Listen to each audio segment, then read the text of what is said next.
Hey, I'm Follow Me Bay. Thank you for tuning in to this week's episode of Conversations with Follow Me Bay. This week's episode is entitled Dear Tommy. Now, before we get into this conversation, Tommy, I want to let you know that your opinion of Beyonce's performance at the Super Bowl is not what this conversation is about.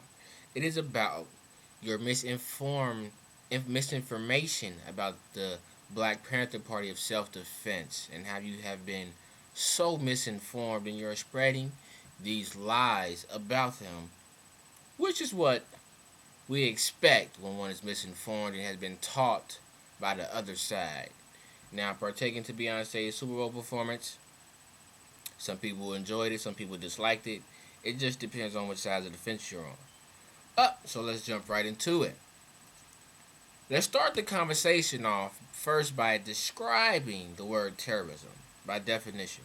Terrorism, the use of violent acts to frighten the people in an area as a way of trying to achieve a political goal. The use of violent acts is a key phrase in that definition. The Black Panther Party never used violent acts to frighten. For one, the Black Panther Party, for self-defense, is what the Black Panther Party was about. They patrolled the police while the police patrolled the community. Now, did they react with violence? Yes, they did, only when necessary to protect themselves from the police. You claim that they just came out with violence and said that they were going to shoot out police and they were just running around killing people and terrorizing people, which is so untrue. The things that the Black Panther Party did for the community were tremendous. We're talking about WIC, which means Women, Infant, and Children programs. We're talking about free health care programs. We're talking about feeding 10,000 kids all over the world every morning. We're talking about helping the community with food, shelter. We're talking about a 10-point program. We're talking about militant individuals, smart, intellectual individuals. And we're talking about leaders. And when it comes to the Black Panther Party of self-defense, self-defense is a constitutional right. Everything in nature has a constitutional right to defend themselves. Whether it be animals, whether it be humans, you have a constitutional right to defend yourself by any means necessary. The way that the Black Panther Party had to defend themselves was by violence when approached with violence. Have you ever heard the phrase, you can't bring a knife to a gunfight? So they brought their own guns, and the police brought theirs. Now what transpired after that is what happened. Speaking of the guns, because I heard you say a statement about, oh, they carried around big guns and were terrorizing people once again, misinformed. The Second Amendment in the Constitution at that time, it still says, you have the right to bear arms as a United States citizen. So everything that they did in bearing those arms was their constitutional right. And we're talking before the Mulford Act came out, which banned them from carrying their guns. That's why you never seen the Black Panther get arrested for carrying those shotguns when they did on courthouse steps, on public sidewalks, in public restaurants, because it was a constitutional right to bear arms. Now, once the Mulford Act hit and they were no longer allowed to carry those weapons, they no longer did. So you've been misinformed on that as well, Tommy. And it amazes me how people always try to compare black community leaders. You said, I support Martin Luther King. That doesn't surprise me because Martin Luther King was a teacher of nonviolence, even though your enemy was violent. Don't get me wrong, Martin Luther King was a tremendous man. He had a great heart. He just was taken advantage of for having that great heart. Martin Luther King was the first to get stoned, the first to get water hosed, the first to get beat with sticks, the first to get the dog attacked on him, and the first to get shot at. But it's only one Martin Luther King that you guys show the world. You guys only show what us in the community of consciousness like to call the sleep of Martin Luther King. You don't show the awakened Martin Luther King that felt like he led his people into a burning house. You don't show that one. You show that I have a dream and non-violence is the answer and don't fight your enemy. But you don't show the Martin Luther King after he met with Elijah Muhammad, after he teamed up with Malcolm X, after the March on Washington, after he woke up. You keep that part of Martin Luther King under the light, and then you try to compare the leaders to what one did and what one didn't do. The Black Panther Party did things and changed the way of the thinking of the black community that no one has ever done, besides maybe Marcus Garvey. I'm pretty sure you don't know anything about him because it's obviously you haven't picked up a book to even read about the Black Panther Party of self-defense that you continue to mislead people and misform people about. Excuse me. So this conversation with you is to give you a little information about the Black Panther Party and what they stood for. So let's go here. And I don't know if you're aware or not, but the Black Panther Party had a 10-point program, right? And in this 10-point program, it described the things that they were looking for in their movement. Here they are. Came out in 1966. Number 1, we want freedom. We want power to determine the destiny of our black community. There's nothing terrorist about that. Number 2, we want full employment for our people. There's nothing terrorist about that.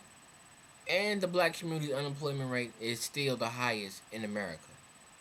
Number 3, we want to end the robbery by the white man of our black community. There's nothing terrorist about that as well. And the European man is still robbing the black community blind. They're shipping us out and moving people in.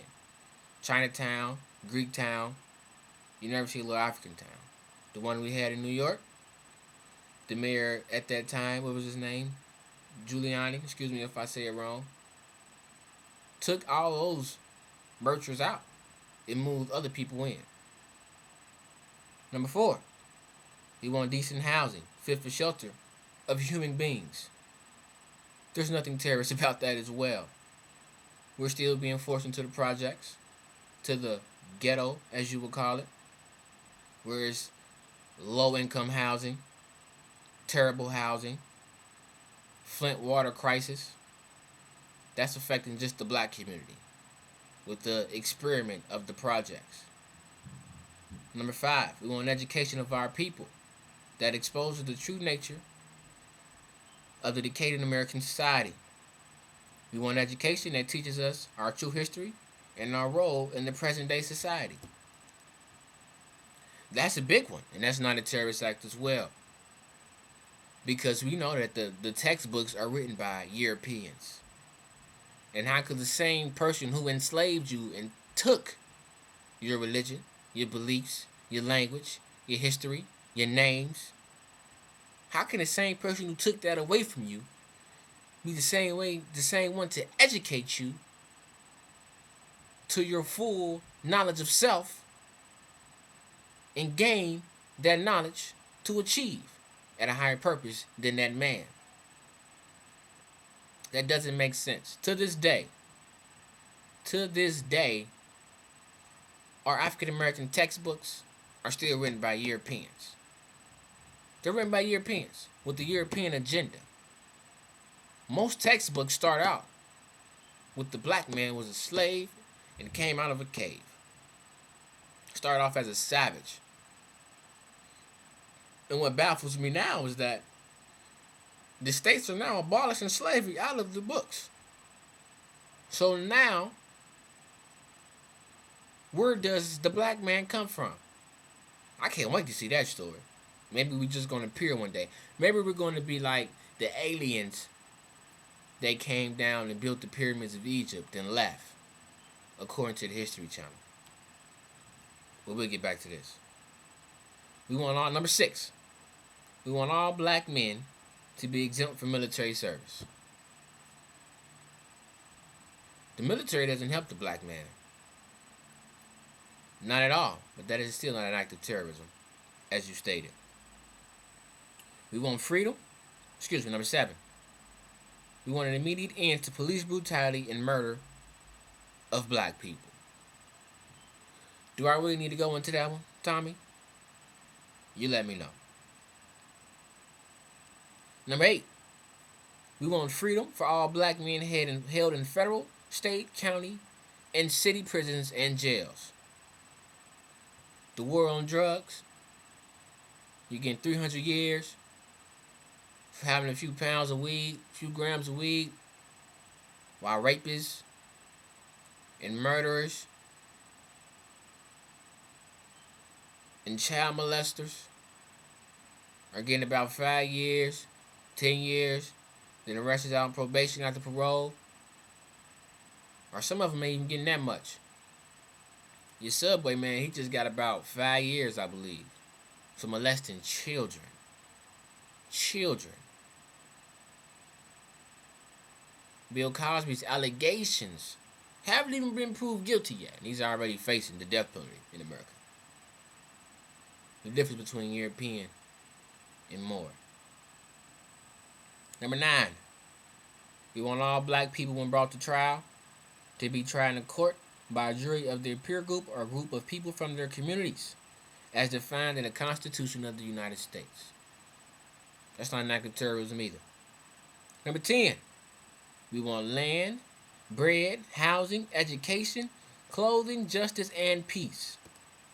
And as our major political objective, a United Nations supervised to be held throughout the black colony, in which one black colonial subjects will be allowed to participate for the purposes of determining the will of black people as their national destiny.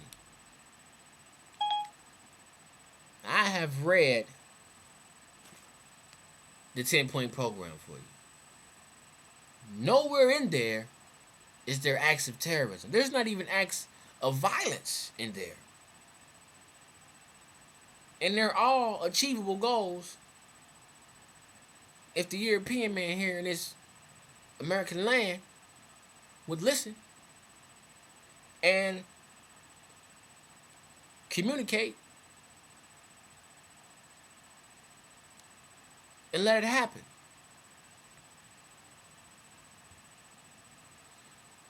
So, Tommy, there's a few books you can read out there.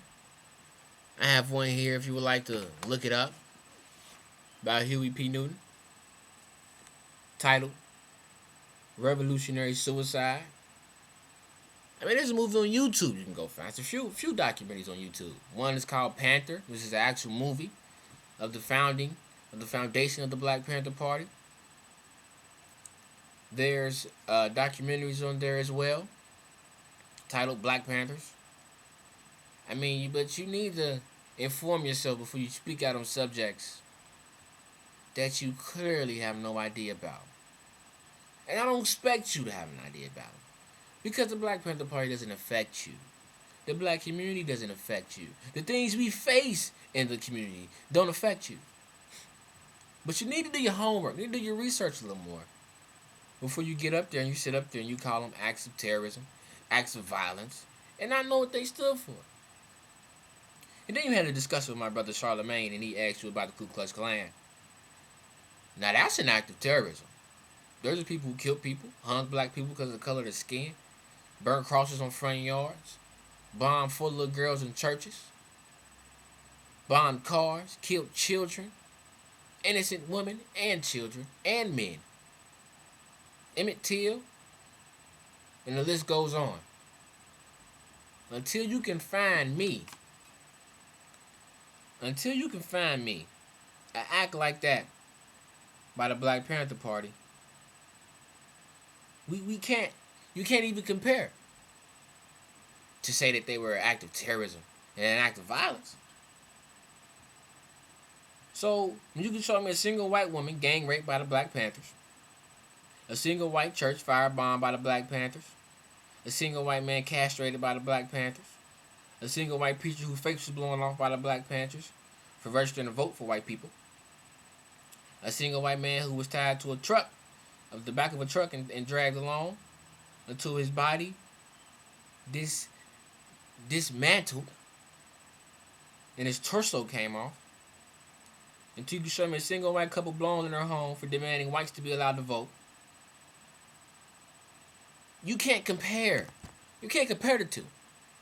You cannot compare the Black Panthers to any act of terrorism that goes on in America. The police are more of a terrorist group than the Black Panther Party. They killing innocent women and children every day. Every day. Due to the color of their skin.